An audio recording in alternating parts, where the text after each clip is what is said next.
It's another Thunder Thursday on News OK Live. I'm Mike Sherman, sports editor of the Oklahoman, here with Darnell Mayberry.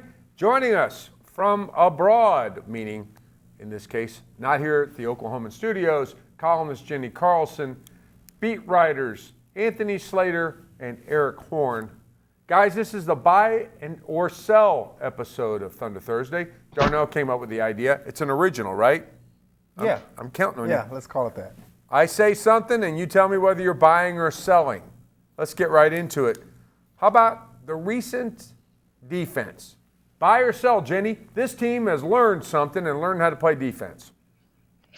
Well, I'll buy, but hey, I'm getting that feedback again, guys, if you can help me out in the control room. I'll buy, but, we've seen it all along this season, right? I mean, we've seen them have bad stretches, seem to get their wits about them and start to play much better defense, and then they lose that focus again. So would I like to believe that they'll continue to play defense this way the rest of the regular season and into the playoffs? Sure. But let's let it play out a little bit longer. So yeah, I'll buy, but it's with a slight trepidation. I'd rather buy on sale if I could. Darnell, we're not selling anything discount. Buy or sell. This team has figured out defense. I'm going to sell it. They had an okay game at Indiana, but they still gave up like 111 points. Paul George scores 45 points. That's not the type of defensive effort you need. They squeaked out a close win, which was good to see against Indiana and against Houston, but they're still giving up more than 100 points. Their field goal percentage defense is getting better, but you're starting to see some of the same issues, even though that they've won 5 in a row. So those are the things that I look at more than wins and losses. Anthony, buy or sell? Buy. Enes Kanter's playing better defense, which is allowing him to play more, which is helping their offense, which is helping their team. With him playing better, with the other guys talking more, you can just tell when you sit courtside, they're just talking more. They're more energized. Look, I don't think they're going to beat the Spurs. I don't think they're the best defensive team in the league. I think Serge Ibaka has some athletic problems right now, some energy problems that I don't think he may ever solve again. So I don't think they'll be the defense we've always thought they potentially could be, but I think they're good enough to make things interesting in the playoffs now if they keep playing this way. 2 buys and a sell. Eric, settle this for us. I kind of got like a down payment down on them. I don't know if I'm like a full in buy. I said after last week, I wanted to see 2 solid weeks of defense from them, and I think at the end of this week with the Spurs, we'll get the full buy from me. So I'm definitely leaning towards buy. They put together some good stretches of defense against some good teams, and the Spurs game will kind of be a culmination of the defensive bounce back by them, since Russell Westbrook had that big blown assignment in the last Spurs game that really spurted the Spurs onto that win. So if they play good defense this weekend on Saturday, then I'm full on buy. I'm going to put it down 2 buys, a sell, and a layaway. Yeah. Okay, I think Eric, I might be on the layaway plan with Eric. We'll see. Eric, we're going to start with you on this next question. The Thunder players have campaigned for Enes Kanter for 6 man harder than Chris Christie has campaigned for Donald Trump. Are you buying Enes Kanter 6 man of the year or selling? I'll go ahead and buy. As Anthony pointed out, I think that the defense is the thing that's really gonna push Enes Kanter into serious discussion for the 6 man of the year. People have been banging on Enes Kanter's defense since he got into the league, and he's shown legitimate improvement. The team has talked about his improvement in the past few weeks. Steven Adams talked about from the beginning of the season to now. It's just been like a drastic difference in Kanter's defense, and we knew he was going to produce. And this past 5 or 6 game stretch, he's really had some of his best basketball as a Thunder player. So with guys like Iguodala for Golden State getting hurt, I really think that Enes Kanter is a legit candidate. I mean, he should be one of the top 2 guys for the award. He's got your buy. How about Anthony's? Sell. I don't know. I think there's just too many better candidates, and I think my biggest thing with it is I just don't think he'll get the votes because I don't think the reputation's there. I think people see the stats and they immediately, with Enes Kanter, think empty stats. So is it going to be an Andre Iguodala because what the Warriors have done? Maybe. Jeremy Lin's been getting a lot of buzz lately. He had 29 in a win over the Spurs recently. Will Barton's got big numbers, although his team's not good. I just think there's other candidates, and people will be looking to vote for other candidates because of Enes Kanter's reputation as an empty stats guy. Yeah, Jenny, Will Barton's really a household name. How about you? Buy or sell Enes Kanter? Well, the problem is Enes Kanter's a household name, but the household name to a lot of these voters is that, hey, he may put up numbers, but they don't matter. You had your turn. Now on to Jenny. Wow.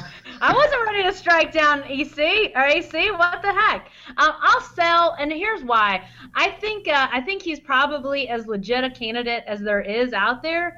But my thing is that I think a lot of voters might benefit by seeing how the Thunder uses him in the playoffs.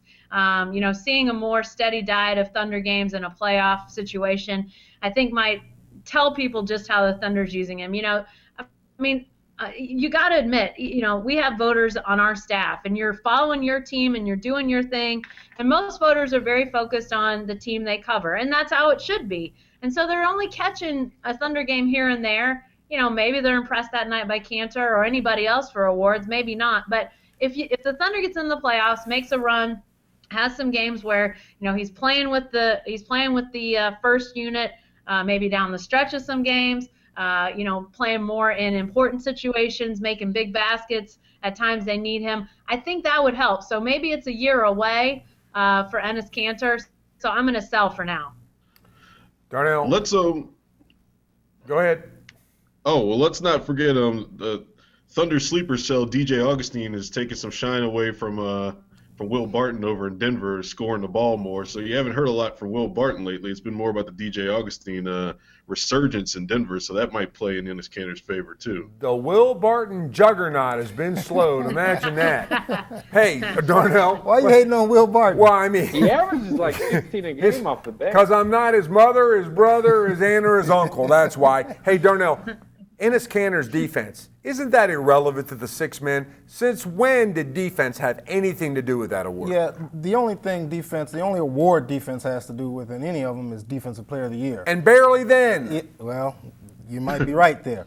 But I do agree that with Slater that there's so many voters out there that just have this negative perception of Enes Kanter, and most of it is because of his defense. Everyone knows he can score inside. Everyone knows that he's a monster on the glass. But his reputation as a defensive player just taints so many minds out there in the basketball community that I don't think, to answer the question, I'm buying his candidacy. I will sell on his chances of winning because that reputation, I think, is a big fact. It's a popularity contest, and Enes Kanter is just not a popular player given his deficiencies. Too bad. It's not like Lamar Odom was any kind of shutdown power forward on defense when he was winning it, was he? Okay, guys, next question. Let's talk about the playoffs. Looks like the Thunder is going to be in that third seed, but the rest of it's a little unstable, so there's a lot of teams they could end up playing, including a team they recently vanquished. How about it? The best playoff opponent for the Thunder in the first round, the team the Thunder would most like to play is the Portland Trail Blazers. Jenny, you buying or selling? Well, unfortunately, right now I just had a knock on my door. This is clearly we're hanging out in the worst way today. I'm going to Anthony. Anthony, let Jenny answer the door and you answer the question. Are you saying that the Thunder should most want to play the Portland Trail Blazers? That the Thunder would want to most play the Portland Trail Blazers. I'm selling every ounce of that stock. That should be the least team they want to play. I'd much rather play Dallas, who's probably going to be without Chandler Parsons, and they 4-0 swept them easily this year. You'd rather play Utah, I think, who is just – they're not going to be able to score it with the Thunder in a series. I think you'd rather play Houston, who's in shambles. And I think Portland, who I'd favor the Thunder in, probably 5, maybe 6 games. But I just think with Lillard, with the upstart, with that arena, that's the least of those 4 teams. Eric, not to turn this into the Enes Kanter episode, but Kanter might score 40 a game on Portland. How about it? Portland, buy or sell? as the optimal first-round opponent for the Thunder? I'd sell. I mean, even though Canner would boss Portland around, they still have that three-point threat, and the Thunder have fallen asleep guarding the three too many times. And as Anthony alluded to, they'd have a rocking home crowd. I think the teams they'd least like to see would probably be Portland, and then the Rockets from a standpoint of just the whole Beverly potentially destroying somebody's knee situation. The Mavericks and the Jazz would be the two teams they'd want to see ideally in the first round to get those things over with quickly. I mean, they've not dominated those teams this year, but they dominated the Mavericks in the 4-0 sweep, and then they got a chance to sweep the Jazz. So those are the two teams that would be the most likely ones they'd want to see. They don't want any part of Damian Lillard in the first round chasing him around the three-point line. Darnell, the guy who's put a down payment on his belief that the Thunder's figured it out on defense is worried about chasing around Damian Lillard. Yeah. How about you? Buy or sell? It's about Blazers exerting. They don't want to exert that effort. You've had your turn. I'm going to sell them as the optimal first-round opponent, but not because of some fear or concern that Portland has a shot at winning the series or even making it an interesting series. I don't think Portland is as good as advertised. Basically, all you got to do is worry about Damian Lillard and try to slow down C.J. McCollum a little bit. Easier said than done, obviously, but that's an inexperienced team, and I don't trust inexperienced teams in the playoffs. So I don't think that it's as big a deal as people make it out to be. I don't think the Blazers are as good as advertised. But I'd say Dallas. In addition to not having Chandler Parsons, you're also a lot closer. It's a 45, 50-minute flight. You can get there, get back, get rested up. It's the closest playoff opponent. I think that would do the Thunder wonders. Jenny, are you back with us? I'm back. Buy or sell? Portland as the optimal first-round opponent for Oklahoma City. Total sell. I a lot of what the guys have said. I think the point about the environment in Portland, I think that's maybe an underappreciated one. I mean, obviously the Thunder's played in rough road environments, so that's not without precedent for them. But you get something going the wrong way. We saw what Lillard did a few years ago in the playoffs and just, caught fire beyond what we even saw this year. I mean, I think that's a dangerous situation. And I think there are teams that when it comes to teams like Dallas, Memphis, I think somebody mentioned Utah. I mean, I don't know how that bottom four is going to shake out, but I think there are a lot better options, a lot less sort of worrisome unknowns out there in that group that you'd probably see the Thunder more liking to play. I think the point in this whole conversation is like the bottom of the West is a lot weaker than it was 2 years ago. As far as remember when the Thunder was the 2 seed and they faced that just emerging Grizzlies team that had Marc Gasol back, 50-win team, and it was that 7-game series. There's nobody like that right now. 5, 6, 7, 8. I mean, even the Grizzlies who are 5 right now are nobody on that team's healthy. So the top of the West, the Spurs and the Warriors are as daunting as ever. But that first round series to me seems like a walk for the Thunder and the Clippers and the Warriors and the Spurs into the second round. Thunder in 5 at most. Sounds kind of optimal. Against anyone. Rockets, Blazers, Mavs, or Jazz. Thunder in 5. The first round at most for the Thunder really does seem optimal, but the problem is just what the second round and third round will be. Which brings us to our next question. Okay. For a long time, it's been thought of that the Spurs would be the team of choice. If they had to choose between those two vaunted West contenders, West elite, the Spurs would be the first choice of the Thunder. Better chance of beating the Spurs in the second round than they would the Warriors. You buy or sell that proposition? Let's start with Eric. I buy it, but not as much as what we previously thought in the beginning of the season. We've seen the Thunder play the Warriors close. I mean, in 3 games this year, and basically if they don't commit turnovers in 2 of those games, they win the game. And definitely the one here where Steph Curry hit that big shot. And they played well against the Spurs too in the 2 times. But I mean, we saw a Spurs team last week really do a good job of locking up the Warriors. So I think that gap's closed in terms of the Thunder having this athletic advantage over the Spurs. I mean, particularly with the way that Kawhi Leonard's playing. Darnell, buy or sell? Spurs are the optimal second round opponent for the Thunder? Yeah, I think so. But you've got a win against them earlier this season. What that means now, probably not a lot, but at least you have the comfort of knowing that you can beat that team. They haven't beaten the Golden State Warriors. They don't know that they can beat them. I'm sure Kevin Durant and Russell Westbrook are confident that they can. Maybe not so much with other guys on the roster. I still think they match up better with San Antonio than they do the Warriors, although I do think the Thunder matches up better with the Warriors than anyone else. I still think they match up better against the Spurs than they do the Warriors. And they still got an athletic advantage over them. Kawhi Leonard has really helped to narrow that gap. LaMarcus Aldridge coming along with his length and his skill set has helped to narrow that gap. But I still think the Thunder has that athletic advantage that's going to give them a chance in that series, more of a chance maybe against the Warriors.